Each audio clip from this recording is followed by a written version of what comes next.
so much for coming out this evening. I am so grateful that whatever weather, whatever event that's actually taking place just a few feet from here, you decided to be here with me and to host this community conversation with council this evening. I just wanted to just give you a little bit of housekeeping rule and make you aware that the restroom, if you need to use the restroom, is straight out the back and to the left. Without further ado, I just want to let you know that I am Yolanda McCoy. I am your district, that is the 6th district, city council. And I'm excited about tonight's event. And I can't wait to share with you some of the things that I've been working on since I've been appointed January 3rd, 2017. It's been exactly 7 months today, and I thank you for giving me this opportunity, and I hope that to make a difference here within the 6th district. So I actually would like, I would like to introduce my guest speakers this evening. I have Council President Hanifa Shabazz and Chief Robert Tracy. I just want to state that the purpose of this meeting is not to just introduce our new police chief, but to allow him to share his vision for public safety in Wilmington, and most importantly, the 6th district. But I still want to make certain that our president, my council president, Hanifa Shabazz, gets a chance to give us opening remarks and enlightenment.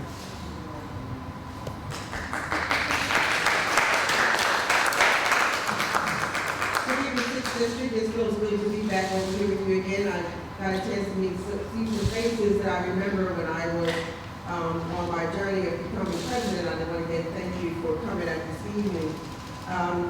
Before I begin, I would like to again thank Councilwoman McCoy for hosting this event this evening and getting all of you to come in to meet and hear about a topic that we know that's most important to us, and that is public safety. I really strongly that civic engagement is as a critical component for our ongoing efforts to address and resolve the multitude of quality of life issues that's facing our city. It is in that same belief that guided me in my efforts to establish this community conversation with City Council initiative. Often during the Civic Association and Neighborhood Planning Council meetings, your council representative is the first line of defense when addressing local issues. And when it comes to solving these issues at the local level, we must listen to you and include you in the resolution process. I think that's very, very important, which is the main reason for we're having these types of conversations.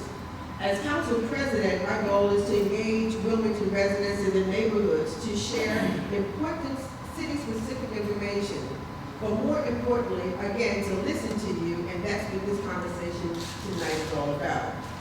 As you might imagine, public safety is the #1 concern of residents, businesses, and visitors of Wilmington. In some instances, it hinders our efforts to attract employers and jobs to our area. We know jobs are essential to the growth and continuation of Wilmington. To this end, I felt that it was imperative that public safety be the focus of the community conversations with council initiative. I felt it was equally as important to partner with the Wilmington's new police chief, Robert Tracy, and to introduce him to the diverse communities across our city. I've had the pleasure of meeting with Chief Tracy and speak with him about our great city and the important work ahead of us, and us meeting us as government as well as you as the residents. I can tell you that Chief Tracy is qualified, capable, and committed to reduce crime, employing and redeploying the rank and file in a more efficient and effective manner, and strengthening the relationship between the police and the residents of Wilmington. Chief Tracy has a proven track record for using data-driven analysis and good old police ingenuity to address and reduce crime. He's done it in New York and Chicago, and with our collective support, I'm confident that Wilmington will realize similar successes. Again, I want to thank you, Councilwoman McCoy, for hosting us tonight, and I want to thank Chief Tracy for partnering with the City Council and sharing your vision for our city. But more importantly, thank you all for coming out this evening and sharing your concerns, your suggestions, and ideas for moving Wilmington forward. and forward to making it an even more truly great and world-class city that I am very proud and quite sure that you also just as proud to call it your home. With that, I would like to take the distinct honor of introducing Chief Tracy. He's a 30-year law enforcement veteran from New York. He was recently Chief of Crime Control Strategies for the City of Chicago. While there, Chief Tracy's strategies, policies, restructuring resulted in a 30% reduction in overall crime during a 4-year period and the lowest overall crime rate in 50 years. With that, ladies and gentlemen, I present to you Police Chief Tracy.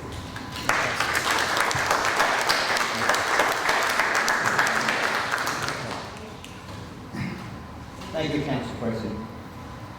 And thank you, Councilwoman McCoy. I'm going to try to move around a little bit, so I hope when I get away from the mic you can still hear me, and if you don't, I will pull back. So when I try, I remember that, but I'm going to try to be able to vocalize. I like to move around. Sometimes this is me getting closer to the community, standing behind this. This is like staying in a radio car or a patrol car and not getting into the community. But Council President gave me a very nice introduction, and some of the places that I've been. Let me just tell you a little bit about myself. And some people have heard this. I've been to some civic associations, but I was born and raised in the Bronx. My father was a first-grade homicide detective, so I'm second-generation police officer.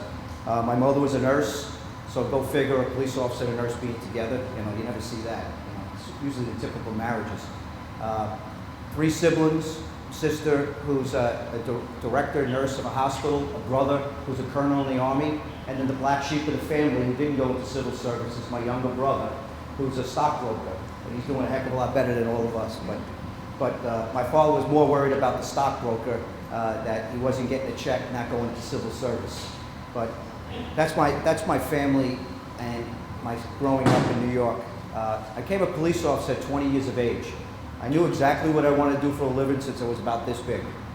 I saw what my father did. I saw what he did, how he was with the community, how he related to diverse communities when we grew up in the Bronx.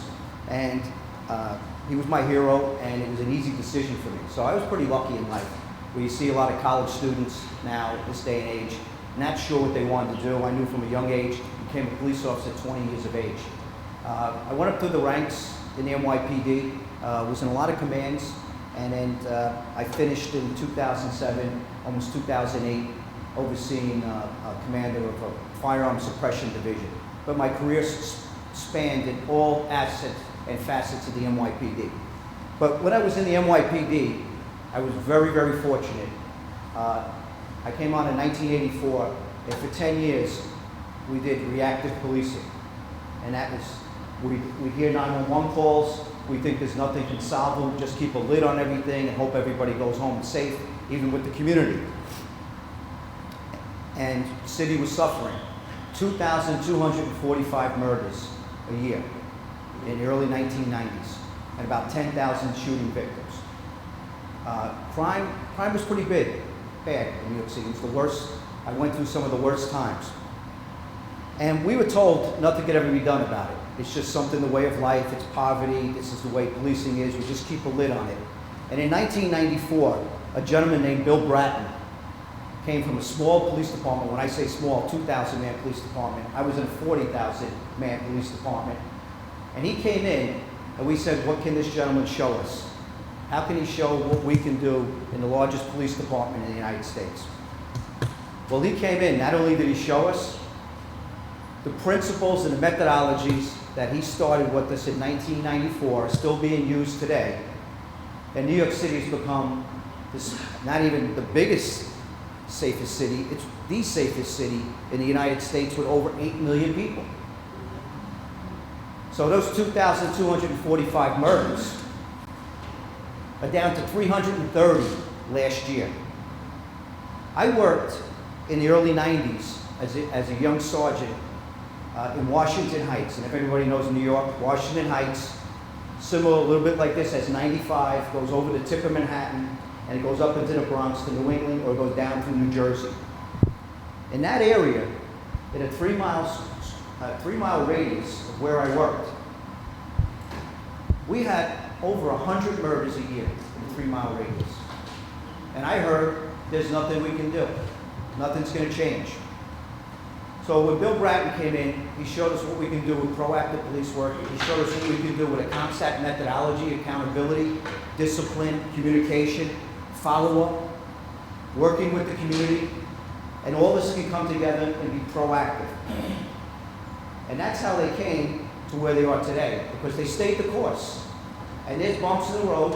When they got to 1,500 murders, they didn't say, yay, we're down to 1,500. They said, how can we do it better? When they got down to 1,000 10 years ago, how can we do it better? 4 or 5 years ago, when they got to 500, they said, how can we do it better?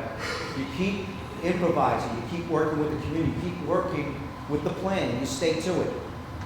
What I find is too many cities that have not having success like New York and LA, once something happens controversial or it doesn't happen quick enough, they throw the plan out, they don't stay the long plan, and then they try to find the next quick fix. And then they get into a bad cycle of things never improving. So when I first came here, one of the first shootings that I was on was I did start going out to every shooting that happened, because we put plans in place, and a good leader is going to find out how we do things and how we can improve it. And if we put a plan in place, I'm going to be out there to make sure it's executed. And we had a video guy, and I won't say his name, and he says, hey Chief, I see you at these shooting scenes, and I see you trying as best as you can. He goes, but you're not going to be able to change a thing. It is what it is. And I say, see, there's the issue. There's the problem. Because I've been in places where there's been changes. I've been in places where I've been told that. And when you work with the community and you stick with a plan and you get out and have the officers working together, we can get this done. We just have to stay the course. So when I come to Wilmington, the first thing that's said to me is that please bring back community policing. We don't have community policing. And I looked at, a few years ago we had 12 to 16 officers. They put them into a disrupt unit now. But these 12 to 16 officers, these were our community policing officers. Wait a second, we have 319 police officers, so we got 12 to 16 specialists are the only people that can relate to the community?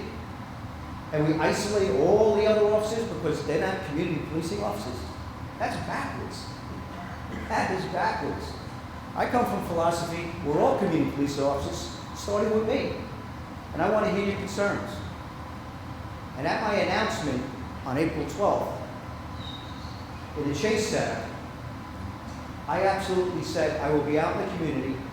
I will try to get out there as quickly as possible and get to every community, get to every civic association. Unfortunately, I hit the summertime when things have slowed down. Not for me, but for the civic associations, and I know they'll pick up, that when the council president said we'd like to work with each council district and do a town hall, I said that's great, because then I can add where I can actually introduce myself as a force multiplier to more people in the community, and then get down to the specifics of your civic associations and block associations, where I'll be making, not just one time, but trying to make every time that I'm working. And it's not just going to be me. This city's broken up into 3 sectors. And up in this area is Sector 3. Each sector has 3 districts. So what I want, and what I want to see, and what I inherited from Chief Bobby Cummings, is a great way to have geographic accountability. But we got to make sure that we execute it properly. So I have a captain, which is Captain Curtin, who is not here tonight. And the reason he's not here, sometimes police officers are allowed to have vacation with their family. And this was his vacation pick. No, I certainly not, but I need to have that. But Captain Curtin is actually, but when officers go on vacation, so if that guy goes out, what? Now we don't communicate with the community? No. That's why you have a succession plan. You have lieutenants. You have sergeants. You have police officers.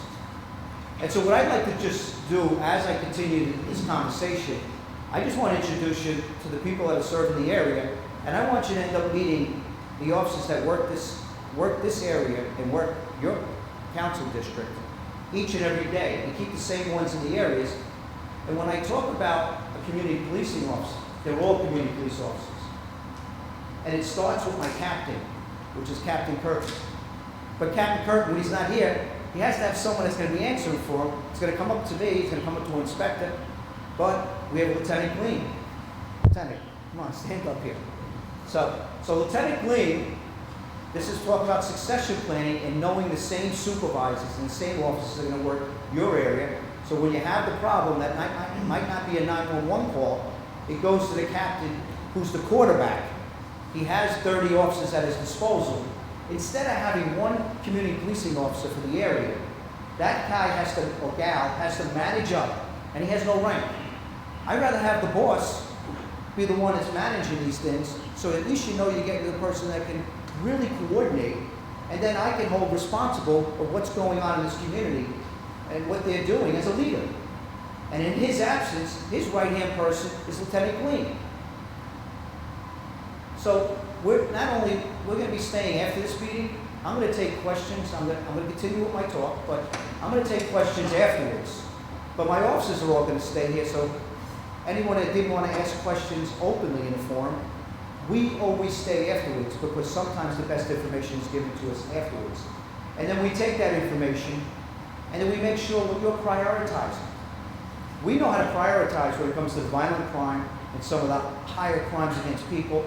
But what we've forgotten, and not just in Wilmington, but we've gotten away from what does the community want as far as directed patrol in their certain areas, because not every community area has the same concerns. And, well, some might. Kids on the corner, nuisance, can you get them something to do? They're smoking pot, there's loud music. That's consistent throughout the city, it's in a lot of the areas. But we wanted to see where your specific concerns are, because when we're not answering calls for service, and this was the excuse, not by these officers, not by my lieutenant, not by my sergeant, my two sergeants, not by my corporal or my officer, but I was hearing from my leadership that we can't go to community meetings because we're too busy answering calls for service, 911 runs, complaints. I said, okay, if that's why we need more officers. I said, well, if that's true, give me something to back that up, that we're answering so many calls for service that we cannot even take the time to connect with the community. And the answer was, well, give me a number. What's the percentage of time that our officers are on patrol if they're answering 911 calls, that they can't do anything else? And the answer to me was a lot. And I went, a lot? No, you got to do better than that. I said, but usually when I ask a question, a lot of times, I kind of had the answer, but I want to see if they know the answer. So 40 to 80% of our time, depending how busy the shift is a day, 40 to 80%. So I'll be conservative. I'll say 50% of our time is downtime waiting for that emergency run. So what are our officers doing 50% of the time when they're out there on their tour? Waiting for a 911 call, and I call it random patrol gets random results. If half your tour, and our officers work 11-hour tours, give an hour for meal, and 5 hours is not on a calls for service, then we're going to be getting out of the cars, we're going to go over to the conditions that the community is giving us, and saying these are the issues we're dealing with, these are the issues that are bothering us. Well, these are the issues that we're going to, when our time, we're going to do directed patrol, not special attention, not zero tolerance, directed patrol from the community that's telling us these are the things that concern me. Because we work for you. We work together. So we can prioritize, yes, we can't forget about those things. But we can't have an excuse that we're too busy to do all these things to forget about what the community's concerns are. And yes, we can walk and chew gum. And yes, we're going to do that. Yes, we're going to make it part of our DNA. And it's been 14 weeks since I've been here. 14 weeks. It's a short time that I've been here, but I've started to see some positive results on it. It's just scratching the surface, because changing the way we do business in any organization takes a little bit of time and understanding. But I had a sense of urgency. I wanted everything done yesterday. but I also have to be patient enough to make sure that we build this department the way we need to build the department, to carry out the methodologies that the council president talked about. You know, evidence-based policing and intelligence-led policing is actually built on good police work and a good base.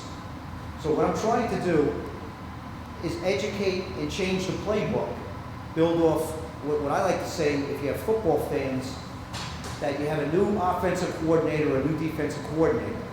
You got really good athletes.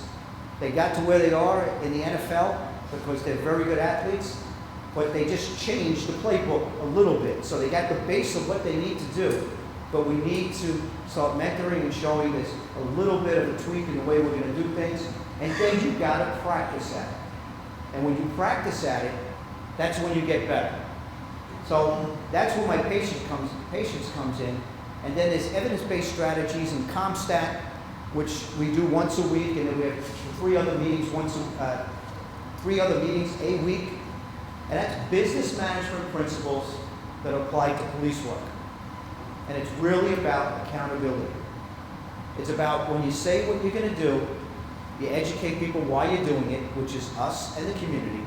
You implement it properly, you execute it, and then you have relentless follow-up.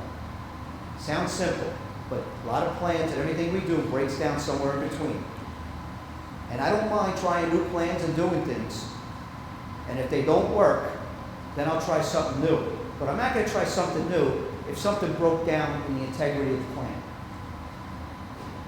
So those are the things that I really base a lot of things, and these are the things that have worked in New York City. And these are the things that worked in Chicago. Chicago has their issues right now in 2016 and 2017. But from the time I was there from 2011 and 2015, I ended up leaving right at the end of December of 2015. We were able to establish the lowest murders and shootings in over 50 years in that city. And then the mainstream media challenged me and said, sorry, Chief, the population of Chicago was 3.3 million. It's only 2.8, so you have less people. So therefore, if you have overall numbers, you were dealing with less people. So I said, okay, we'll do it per capita. And when we did it per capita, I went back to the mainstream media and said, you're absolutely right, we were wrong. I correct myself. We have the lowest murders and shootings per capita in 49 years. You were right. So we were off by a year. So it shows that whether it's per capita or the numbers, we were doing a lot of things right, and that all that work was being done with the community working together with the police officers and my lieutenants and my sergeants. Overall crime, because you didn't forget about the rest of the things. The overall crime went down 40%. And we had the lowest robberies, burglaries, and car thefts and assaults in over 40 years. Because we were listening to concerns and saying we could do both. And we pay attention to these things through a CompStat process and by executing things that the officers know why they're doing things, looking at it, looking at the spikes, listening to the community, but learning how to do that. And where I kind of see somewhat of the validation is in the beginning of 2016, Chicago abandoned all those things that New York and LA are doing and the things that we're looking to implement here. And we've already started. And the murders and shootings doubled to almost 800 murders and 4,400 people shot in 2016. And in 2017, they're outpacing that. And you know what? People should say, so what do you care? You're in Wilmington now. Well, I have a wife and 5 kids in a house in Chicago on the south side. So I do have a stake in what's going on. And it's disheartening when you abandon a plan and you don't do things working with the community and you do reactive policing and do it instead of proactive policing and working with the community. Suffice to say, I did buy a house. I live up in the Triangle. I bought a house 2 weeks ago. And my house is for sale. In 3 weeks, I will have it sold and my whole family will be here in Wilmington to be part of the community. And I can't wait to get them started here. And they're actually, 3 of them are going to go to St. Elizabeth's. And the reason I go to St. Elizabeth's is because my kids have been in Catholic school in Chicago as well, and I want to continue that way. So 3 of them are going to go to St. Elizabeth's. So all these things matter.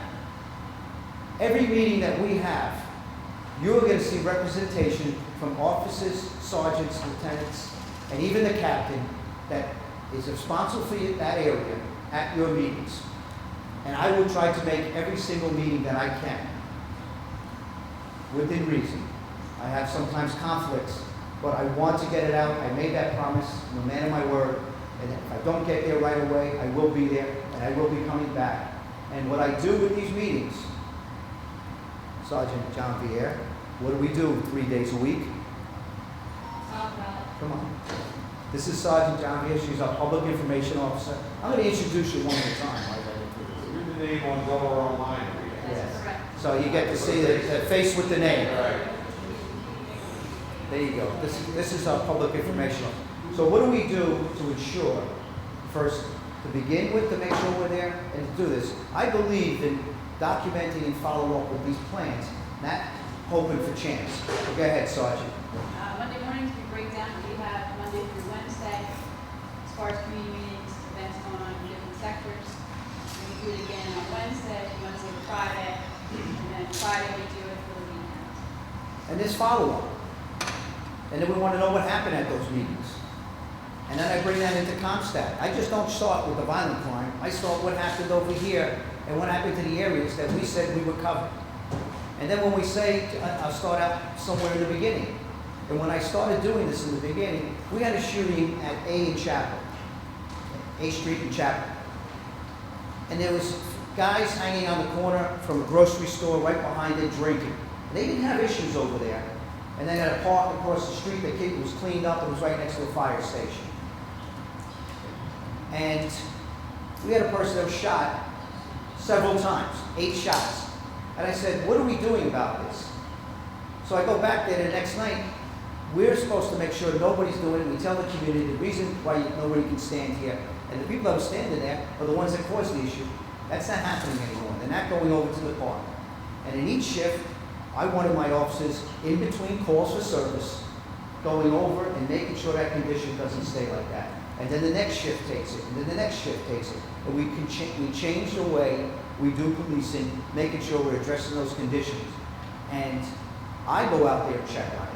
I have my lieutenants go out there and check on it. If I don't see that things are not being followed, I'm going to call the captain. And he might be home, he might be off shift. I might ask him to come back in.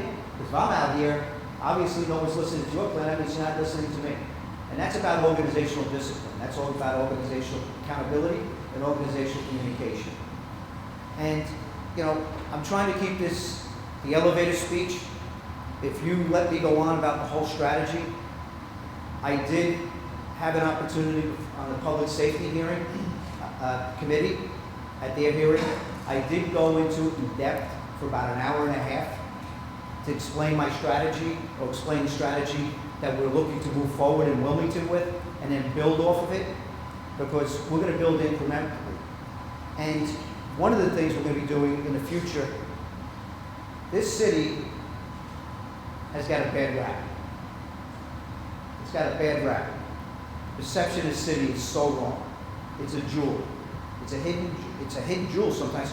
If you're not here, you don't really know it. We got an economic engine of almost 70% of the financial institutions' headquarters right down the heart by Lower Market, going up Delaware, and other corporations and non-for-profits that are all investing in this area.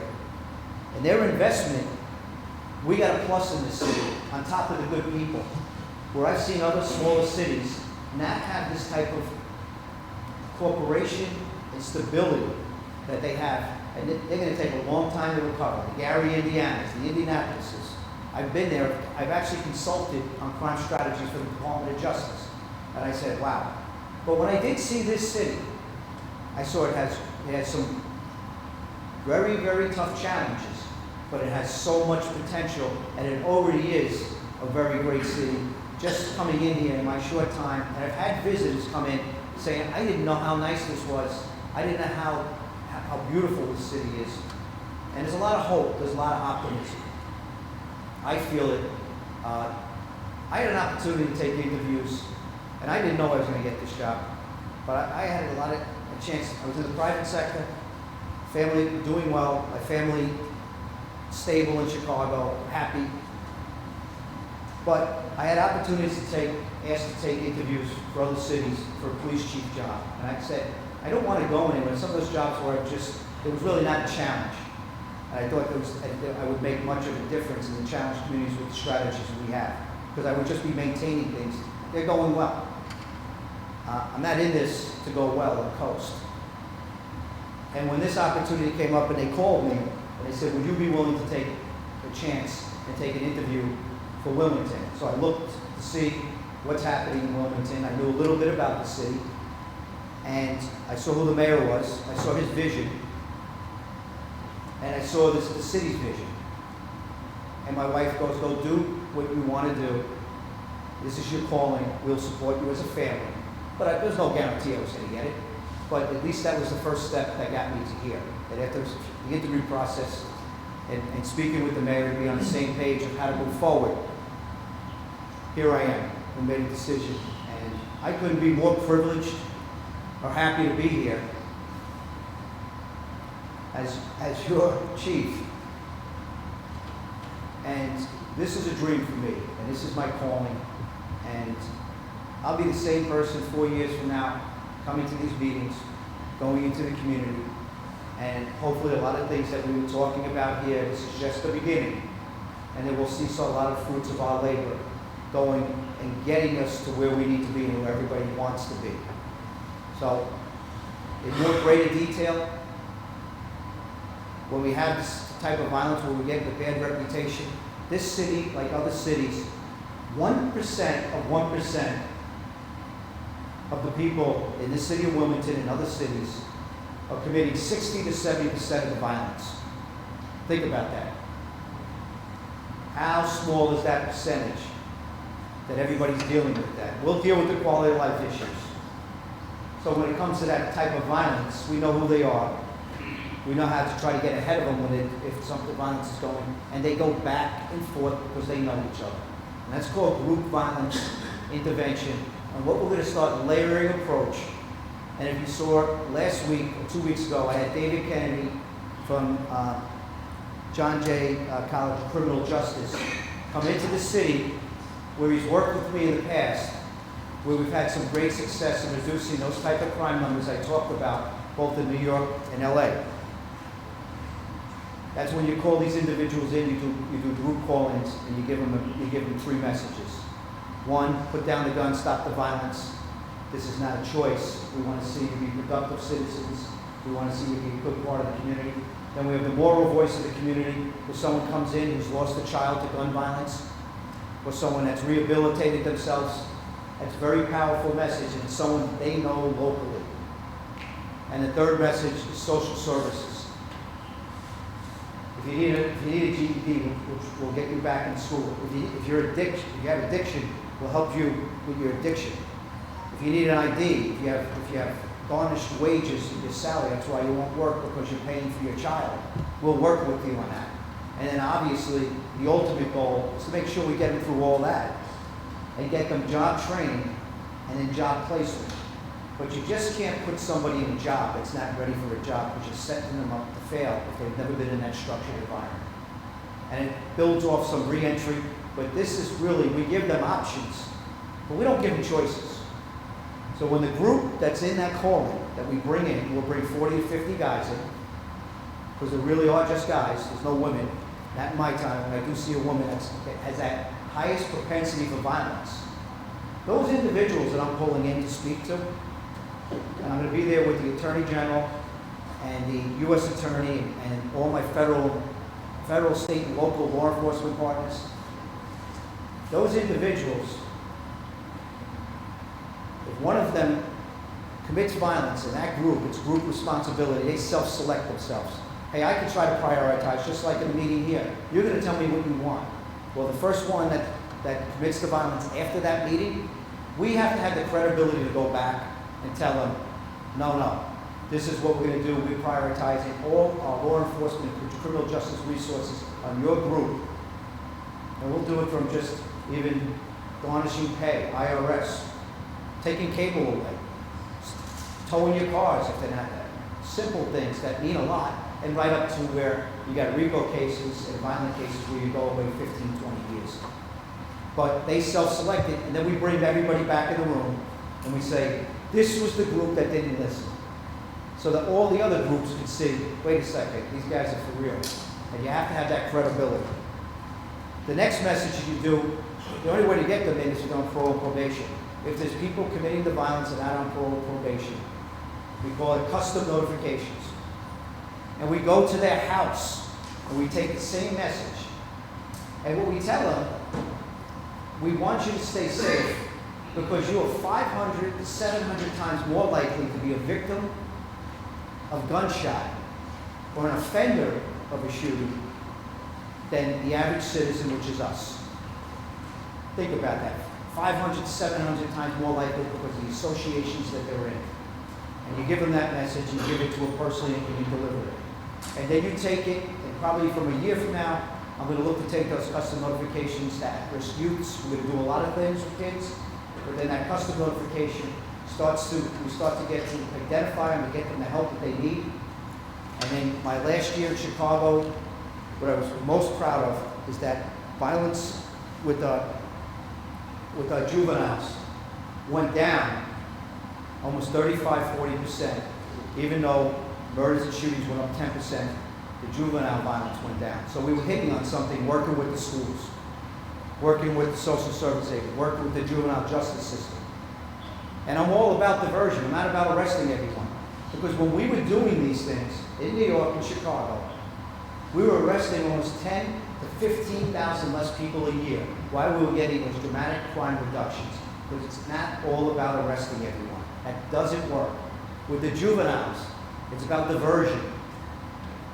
When we were making a mistake in Chicago, when we saw recidivists, we waited till they were recidivists a third time into the juvenile system, and we said, we got to get them help. But we looked at our risk model, and we said, no, once a child gets into the system, the chances of reoffending go up exponentially. Let's divert them and not let them get in the system to get them the help why something happened, to get them in front of the system to begin with. And those are the things that you have to do. And as I'm in law enforcement with a lot of my partners trying to meet it this way and give choices and options and try to reduce the crime, Council President and her good work, working with the Center for Disease Control, is hitting it from the other end. And she's trying to get to trying to get the children a lot earlier for the trauma that they see in their lives that is affecting their education, that sometimes we're just going to go through a vicious cycle. So we're diagnosing it, and then we're trying to find the right treatment to get to that. But how can we do that as police officers? Well, who's in everybody's home? We are. We're the foremost arm of government. And unfortunately, we're in the home because we're called into the home, or sometimes for bad reasons. But we have a thing called child development through community policing. And when we get into a home, and it might be just for just a family dispute, nobody has to be arrested. But if we see signs in that home that there's trauma, we're going to call out for victim services to do something to make sure we can get ahead of that.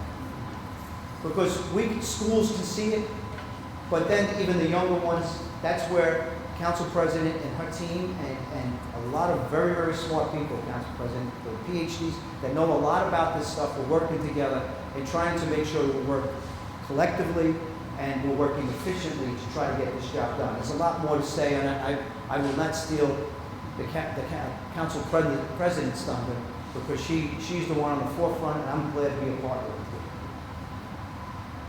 So those are the things, some of the things that I'm talking about. I'm going to leave it open to questions, but I also just want to introduce my other sergeant, my corporal, and my police officer that works in this area. So Sergeant Kaiser, come on. Sergeant Kaiser's up here. Then we got Corporal Kinsella. Come on, Corporal. And then this guy needs to start working out over here, Patrolman Joseph Wicks. Come on, Joe. He's just slacking off on the weights. All right. So these are your officers. We'll be here. I'll take questions along with the Councilwoman McCoy, Council President Shabazz, and I'll be here. I'm going to be here to the end when we end it to take questions if you want to meet one-on-one. So all my officers are going to be here, and that's what we're going to do in every meeting. I'm going to make sure we bring the same people back, and then when they're doing things out in the community, your concerns. And I know this is more of a bigger meeting as far as a town hall, but where we really get more into the minutia is going to your civics association meetings, making sure we understand your concerns. And then we gotta do a better job of following up. We sometimes get caught in a lot of things that we're doing, but we can slow it down, listen to your concerns. And I'm not gonna tell you we're gonna be perfect. We're far from perfect, but we're gonna try to get better. And that's my promise. So I'm not gonna say with a light switch, I wish I could just switch. Violence is gonna stop. You're not gonna have any quality of life issues. We're dealing with poverty. We're dealing with breakup of the family. We're dealing with addiction. We're dealing with a lot of issues that can go on in police work, but we can also be a good partner to help try to overcome that. So I see the challenges. This is not fairy dust in here. This is real challenges that I know we can work together for improvement. And our ultimate goal is to be in a really good place. But we've got to stay the course. We've got to stay consistent. I will do that. Let's not get derailed and make sure that we got to have a little bit of patience with a sense of urgency. So thank you very much for having me. I'm going to take questions, and I'm going to be here I'm going to be here the whole night. So thank you.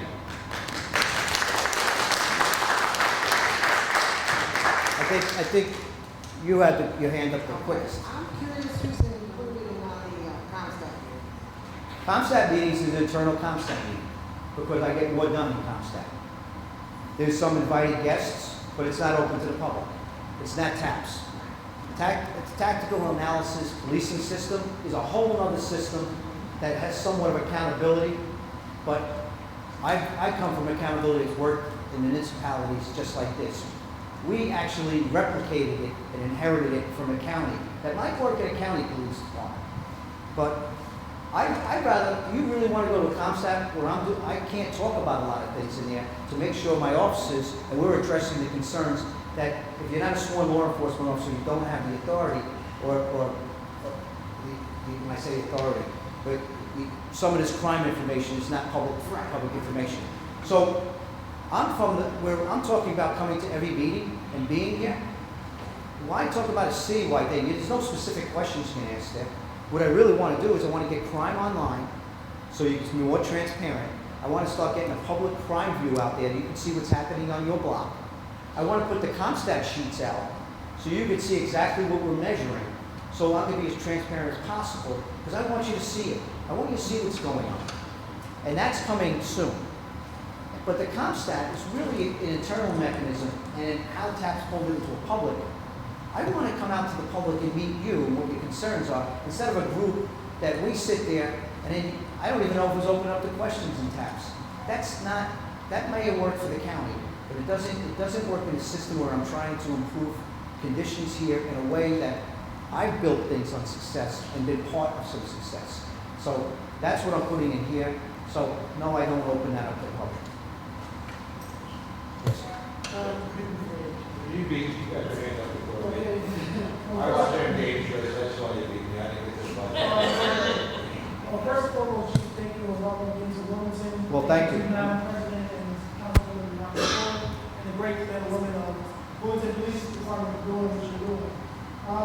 In the short time of being here, which is now about 7 months briefly, 7 months, more than 7. Just over 3 months. Well, just under 3 weeks, 14 weeks. 14 weeks. 14 weeks or 3 months. I would like to say that there's been a lot of investment going into West Seven City. However, there's been a great deal of transparency and data and bodies on Hedgefield streets and corners of rifles, government, and women. We're experiencing a great problem, as the Councilwoman CDC report has shown. What is the strategy moving forward to improve Hedgefield as far as violent crime and city issues? Well, 6th District as a whole, Hedgeville in particular that you asked about, that's part of the whole holistic view. Yeah, there's an investment in West Center City. And, you know, sometimes when you take a look at it, if we have to take a look at this city to create some models, boundaries within boundaries. Now, when we take a look at West Center City, there's a thing where we're looking to try to replicate because it's just more than law enforcement.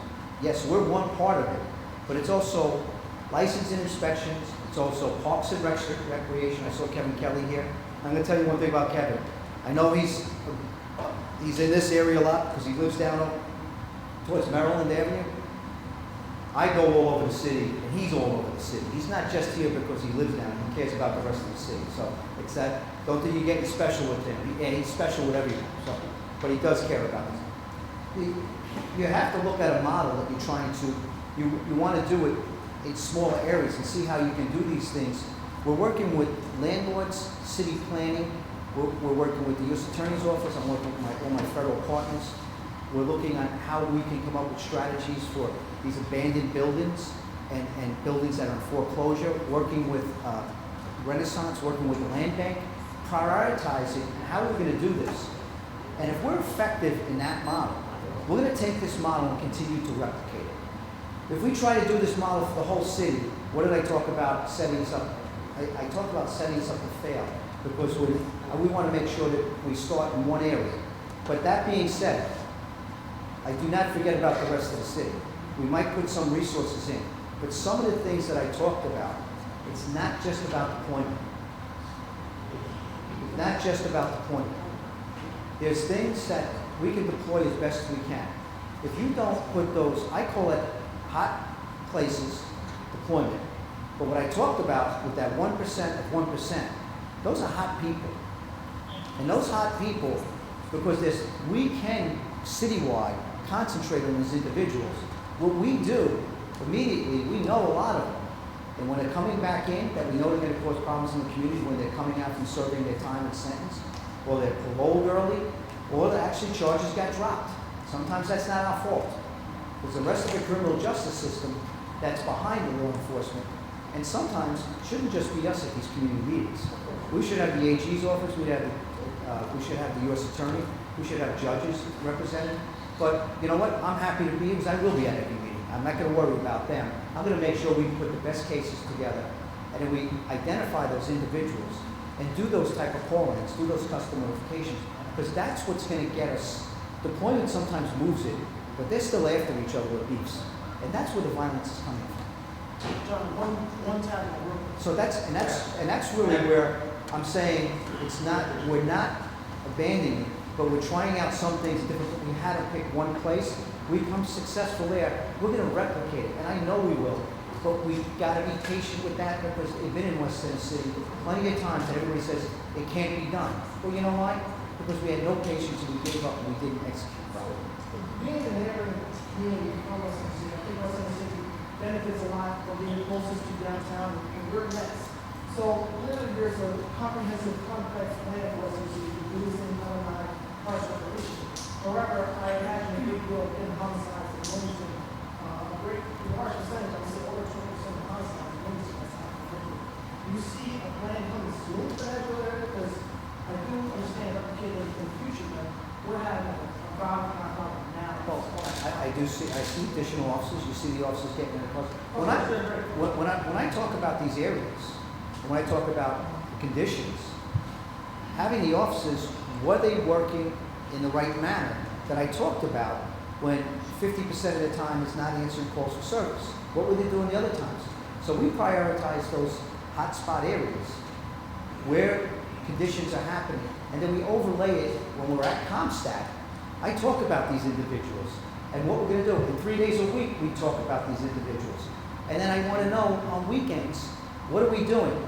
Captain Curtin, here's the intelligence information. What's brewing over in Sector 3, which would be Hedgefield, which would be Browntown, which would be the Hilltop, which, you know, where he comes. He even goes up to the Highlands in this sector. But so the thing is, what is going on? We break it then down by district.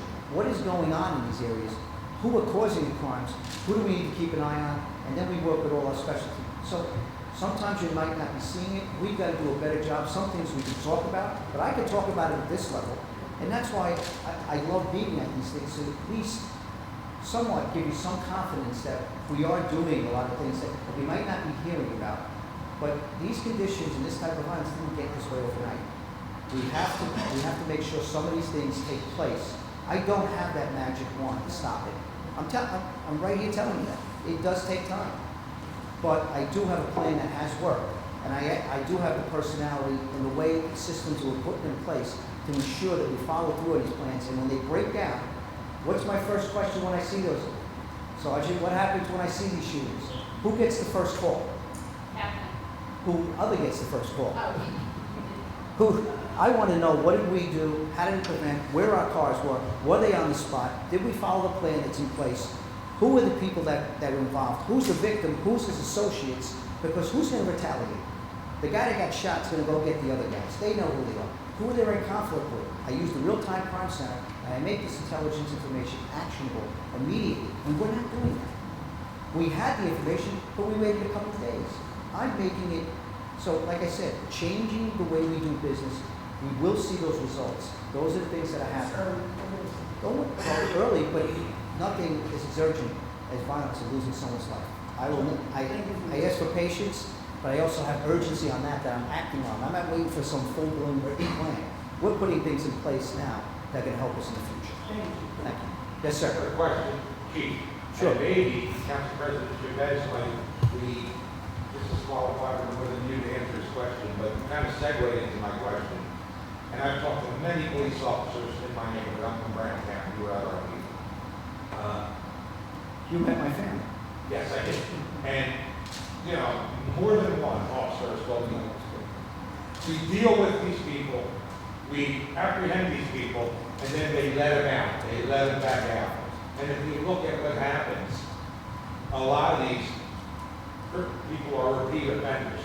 And the police say, we do our best. And you kind of say, wait, look at you talk. And they let them back out on the street. And we're talking about accountability. Who is accountable to us for that? And why? Why are they doing it? And why aren't they accountable to us? To you as a chief and a city council, to you as officers, to us as community representatives. These people who are quote unquote hodgepodge letting it out. Why aren't they accountable to us? And who can we talk to make them come to our meetings and be accountable? I guess that's my question. I'll take this. You know, that's the frustration, and it's a frustration, and it comes down to, it's called legal citizenship, where you lose faith. First, you lose it in the police department, because there's a frustration where sometimes the community says, what are you doing about the violence? You ask the question. Some of those individuals, why we know who they are, we've arrested them 30 to 40 times. And we've also probably arrested them 3 or 4 times with a gun, and then they're back out on the street again. And we know they're going to go pick up a gun because there was no sanctions against that person for their behavior, which is going to go, when you carry a firearm, that's a gateway to murder, because your impulsiveness to have the firearm to begin with. When it comes to the courts, where it comes to, I'm going to first say, I need to make sure that our officers are doing everything we can do to bring the best cases before the Attorney General's office and the U.S. Attorney's office, so they can make the best prosecutions. If there's a breakdown of how we establish probable cause, I want to know about that, because I want to make sure if that's a training issue in my department, that what's happening, that we're not bringing those cases, that they had to plead down and people get back on the street. Number one. So this is not me pointing fingers. I got to make sure that my backyard is doing everything it can to make the best cases so they can make it. What happens in that, sometimes it's imperfect, the criminal justice system. Sometimes there's things that happen in there where there's some discretionary issues of like things and technicalities. Yes, they happen. Why ain't they answering? I think they should. I think they should. And I think what happens is that you have a voice, and you're allowed to invite the Attorney General and any representative to the meetings. You're allowed to invite the U.S. Attorney if they come. I know I'll be there. But my job as the police chief is to make sure we have better coordination with these partners, that we can get better prosecutions. And I don't want to put everyone in jail, but the ones that are going to go and come out and commit violence and hurt this community and do what they do, then they do need to spend some time in jail and get that impulsiveness out of them, so they don't come out and harm somebody. And God forbid, when they're shooting at the person they know and hit a 6-year-old on Spruce Street, and because they're bad shots, and at no disregard for some people in the community, they need to go away a very long time. That's why we need to make our cases. And then when the community, and this comes back to community trust. We lose community trust because we see those people back down the street. Why would anybody come forward and then risk, if they say, wait a second, this person's gonna be back out, they're gonna threaten my family? Well, you don't have trust in us. And that's where this starts. These meetings, these community meetings, and what we're doing. I show up to shootings, I sometimes hear detectives say, well, we have no cooperation from the community, they won't come forward because they don't care. Well, you know what? If the first time you're going to the community, and the only time you're talking to that person is when something bad happens and then you want their help, you're a stranger. So let's get that conversation going, so let's build that trust, let's get that relationship going, let's break down those barriers, let's break down racial barriers, let's break down these things, the blue barrier, let us break it down, because the more we're at these meetings, the more we're having these conversations, the more we see each other and the same people, that starts to build trust. Because some places we have zero trust and we have to just get it, some places we have to just work on getting it, first of all, because we don't have trust. But we've made a lot of mistakes to lose trust in the policing world. Number two, if we have little trust, build it to be stronger. Number three, if it's strong, continue to maintain it strong. And that starts with these meetings, starts with the civic association, starts with your confidence in us, and we're going to follow up even up on the little things. But why the rest of the system? It's imperfect. Because it's imperfect, protect, to make sure if there is an innocent person in that system, we don't put an innocent person away a long time. And that's why it has some imperfections to protect someone normally being jailed. So there is a trade-off, but sometimes that trade-off, that value of taking away someone's civil rights, sometimes allows some of the bad people to get off the technicalities. But it doesn't take away why you couldn't answer that answer. And if we move forward, we can ask them to come. We can ask the courts. We can ask the head judge. Would they like to come to a town hall? Would they like to discuss it? That's up to them. I can't speak for them. But my job is to create the best relationships, find out, and if there is things, why they're not going away. Was it from the police department, we didn't do things right? Or is it something that we can talk about that maybe they need to do better? But right now, I'm only looking at myself. And when we get ourselves in a place that's a lot better, that I'm confident in, I will start having that conversation. But I've been meeting with Matt Dent, the Attorney General. I've met with David Wise, who is the acting Attorney General. I speak with them all the time. Sean Long is the head prosecutor for the state. Him and I speak all the time to make sure we get those things. And somewhat, and I don't know where it happened, and I don't care what happened in the past, the U.S. Attorney and the Attorney General's office said the Wilmington Police Department has not had a good relationship with those two offices in a long time. I've worked in two other jurisdictions with had good relationships. I know the importance, and I got to make sure that I keep them, make them better, so we can be safer and make sure that some of those things that we talked about be avoided. And once again, that's a process. So I hear your frustration. Sometimes the frustration comes from the officers themselves, because when that person's locked up 30 times, 5 times so he's down the street, who's the one that hears it? The officers. What are you doing about this? The officers not keeping me safe. There's a whole huge system behind us that really, the understanding of it really falls on us, and we'll accept that responsibility. We'll look to make it better, but we're partners. I'm sorry if I sound frustrated. Yeah, but you're rightfully so. Yeah. Rightfully so. This. Yeah, I'd like to ask a question. Are the officers taught karate, and they should be taught for self-defense Right. and protect? And how many German shepherds do they have on the force? Mhm. If only a few, why not more? Okay. There's another thing, I want to hear about the budget. That's a wonderful. I don't know if I talked about the budget.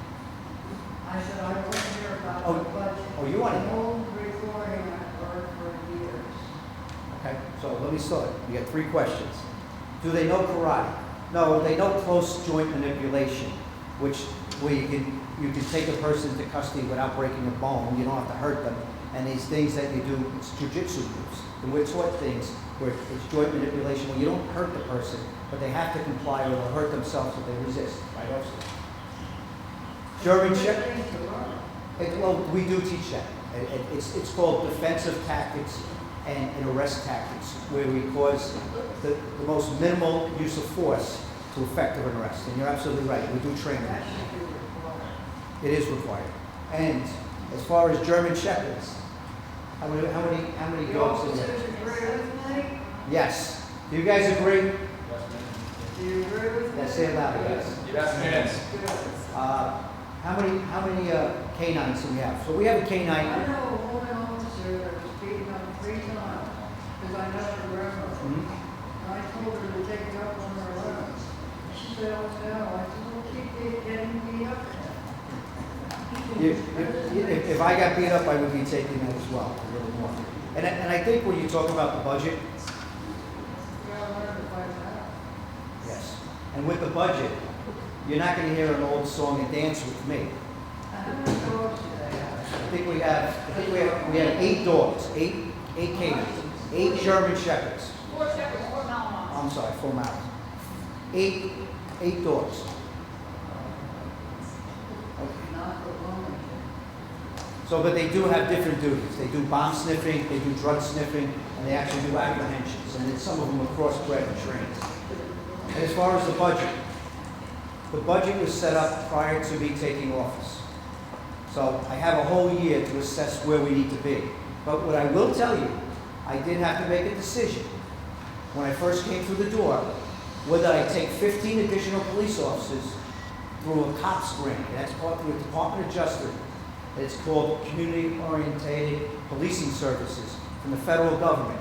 And they said, we'll give you 50, you'll take on 15 more police officers on top of your budgeted strength. But they were only matching funds. The first year, it went down the second year, and by the third year, we were paid $3.5 million. So it was an unfunded mandate in my mind. So coming in new, when I'm saying that I'm looking to find the efficiencies in where we do things and how we can do things better and be a force multiplier in how we do things, give me a chance to assess the department. Because I've done that before in other agencies to find the right size of department. And I'm not taking 15 officers and agreeing to that where we're going to be paying that for that down the road. We can't afford it. So that's fiscal responsibility of what we need to do.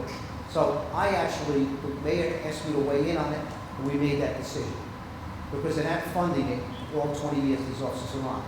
So we're at 314 police officers. They went down from 319. We went down to 319. So I'm going to look at, I'm putting an academy class in January 2nd, we're going to be having it. We're going to have open applications to bring ourselves up, because we're already down right now to about 301 police officers because of retirements and other issues in military. So we're not even up budget strength operationally, and we're going below the percentage where we want to bring them in, and the city council has approved that we can put through an academy, because we'll be well below our budgeted strength. So I need a chance to look at it. I'm looking for efficiencies. I'm making sure that our overtime's used properly. And these are the things that I got to look at on top of just crime, but efficiently everything and overtime and fiscal responsibility counts in my job as well. Thank you. Yes, ma'am. I have a question. According to me, all these killings on the neighborhood, we don't have police council. And you have the parents, the family, friends, and whoever associated with that person. So you have them agree with it, but if a child is injured or killed in school, then you send a grief counselors because there was association with this child.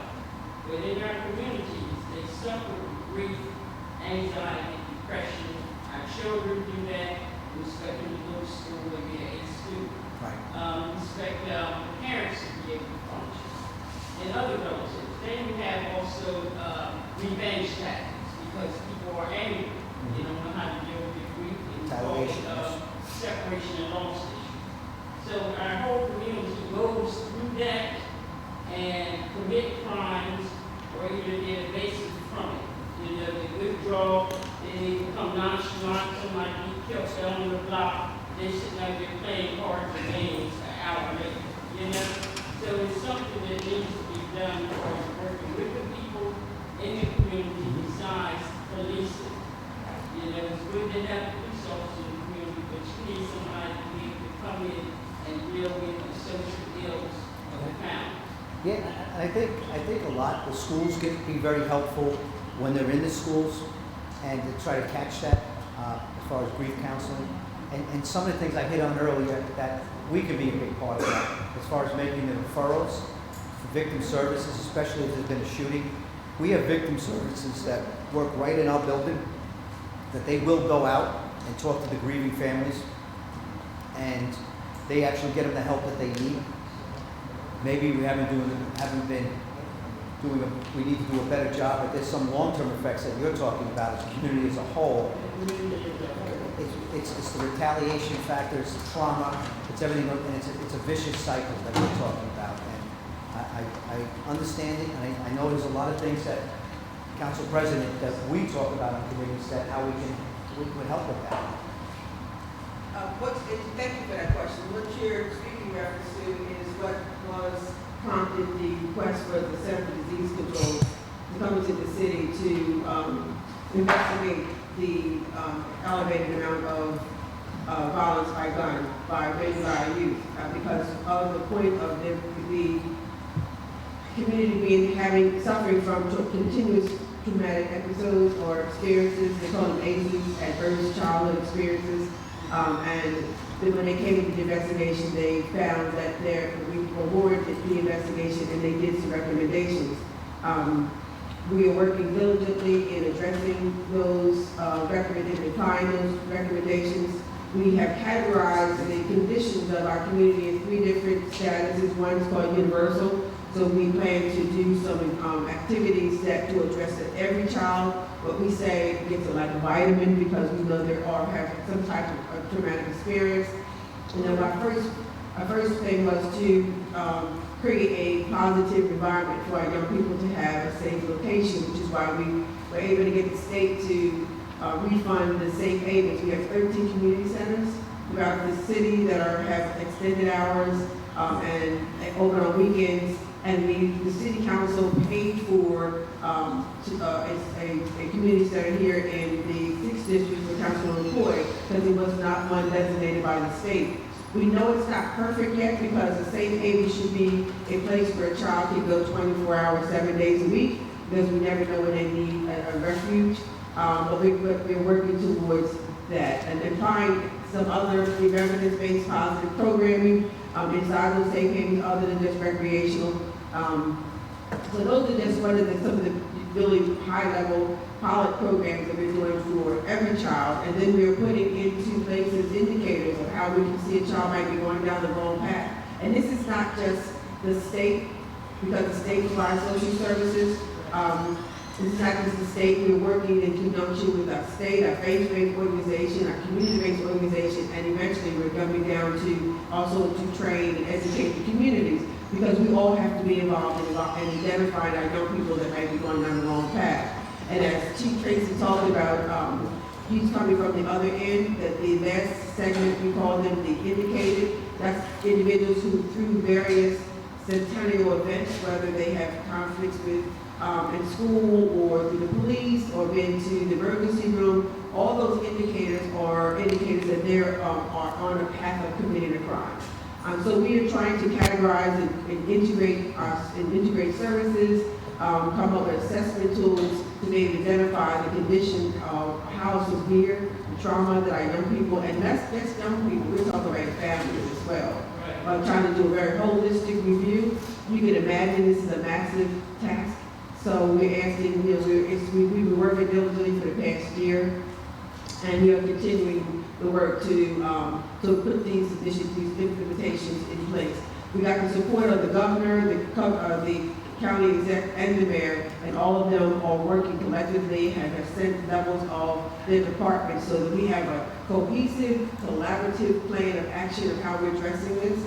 And we will be presenting a progress report of some sort, so you know this kind of work we're doing and how everyone can participate, because it's going to take all of us. In fact, September 9th, I want to say Westminster Church is hosting an event that has an expo. For everyone who wants to participate, how can they help to address this? There will be an opportunity for you to to give you suggestions on what we each can do in your own different capacity. And so I welcome everyone to come out to that. Thank you, Council President. I'm going to take one more question before I hand it back over to Councilwoman McCoy. And before I take that last question, I just want to let you know, thank you very much for having me. These are the things that I want to do throughout the city. I will continue to do. My officers are going to be with me doing this. They're going to be staying afterwards should you have a question that you didn't want to get on film or get on voice, or if you have a question that you want to talk to us privately. We're going to be here. I encourage you to come up and meet with some of the officers if you don't even know them yet. If you do know them, please come up and say hello, and if there is an issue, not only me, but I'm going to be making sure that they get some of the issues you tell me. You might want to just go straight to the source, they're going to handle it. And then Sergeant Ambier and Lieutenant Glean will be the point people, but please say hello to the Sergeant, Corporal, and police officer. And there's going to be others rotating around. They're just not working tonight. So I'm not going to call them on the day off, but the next meetings you have, and when you have your civic associations, I'm going to be pulling them off the road that cover your area, so they make sure that they hear your concerns firsthand. Because when you meet face to face and you have that human contact, that goes a long way for both sides. And when you do that, it's more impactful. So the next time I see you, or we see each other, you know, the officer hearing firsthand, instead of going by with the car window up and thinking I have to answer every 911 call, the boss doesn't want me to stop, I got to be ready for that call. Slow it down, and still handle those calls. And then they have more of a human connection, and that trust starts to build. So I'll take one more question. I'm going to hand it back over to the councilwoman. So thank you very much for having me. And Councilwoman McCoy, thank you very much for having me as City Council President. Thank you.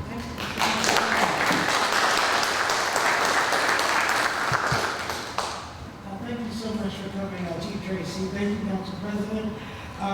Actually, it was great to hear, because one of the things that I really was worried about was about, whether or not the 6th district actually was part of the focus of the plan when we wanted to put all of the services in West Summer City.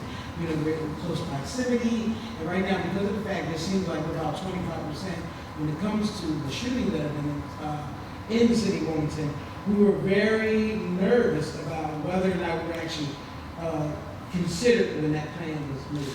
So, you know, that did make me feel better that we weren't. All right, so just to wrap it up, like I said, thank you so much for coming out. I truly appreciate it. Like I said, I was so glad that Chief Tracy actually brought more clarity to the vision when it comes to public safety.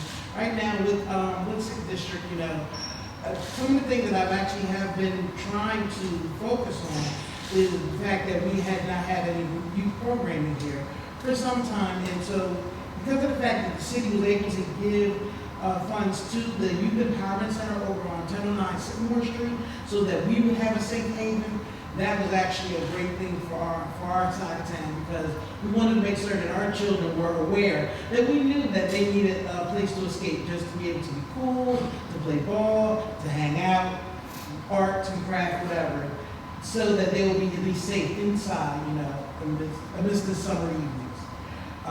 It's basically from Wednesday through Friday, and I believe they begin at 5 o'clock, shooting from 5 to 9, and then 10 p.m. on Fridays. There are some other events I want to make certain that people are aware of. August 8th, I have invited the Delaware Motor Vehicles, Department of Motor Vehicles, to Wilmington. So what I wanted to do is make certain that our people here within our area actually have, it's a little bit more convenient to go to the motor vehicles, that we all have our licenses, our IDs, whatever tag that we need on our cars be renewed. I've been noticing a lot of issues like that in my area. We'll be talking to the officers. And I just wanted to make certain that we have something a little bit more convenient. So I've actually asked all of our, even though I've invited them, I've asked all of the council members to share that information, because I think this would be a great thing, something that we can continuously do to make certain that as we lost our DMV, even though we have a great library now, but this is just a little convenient. Then actually on the very next day, on August 9th, at the Parkway Academy, which is located on 304 South Harrison Street, we will be having a Hope and Opportunity event. And so what we've done is we wanted to make sure that everyone in the area gets a chance to come out. We will be having hard copy applications to make it a little easier. We will get rid of the obstacle for people having to go out to fill out applications, or if they're not as computer literate, they can actually come to the Parkway Academy, and we'll have at least 4 applications from employers that are now hiring, that will, once they complete, they actually will be sent back. We'll have music, we'll have food, we'll have a great time, network. I've invited other vendors out, so people who do not have their GD, or they're not, if they're not financially literate when it comes to, they don't have financial literacy. I have had an up-and-coming credit union that's going to be coming to our area soon. It's called Stepping Stones. They'll be involved, and so will the West End Neighborhood House for the GD program. And I just want to make certain that everyone gets a chance to find out about the resources that are here within our community.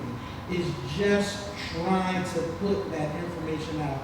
It's I know it's warm, and I know because I've been out there with the flyers, but I just want to make sure that everyone gets a chance to get what they need here in the 6th District.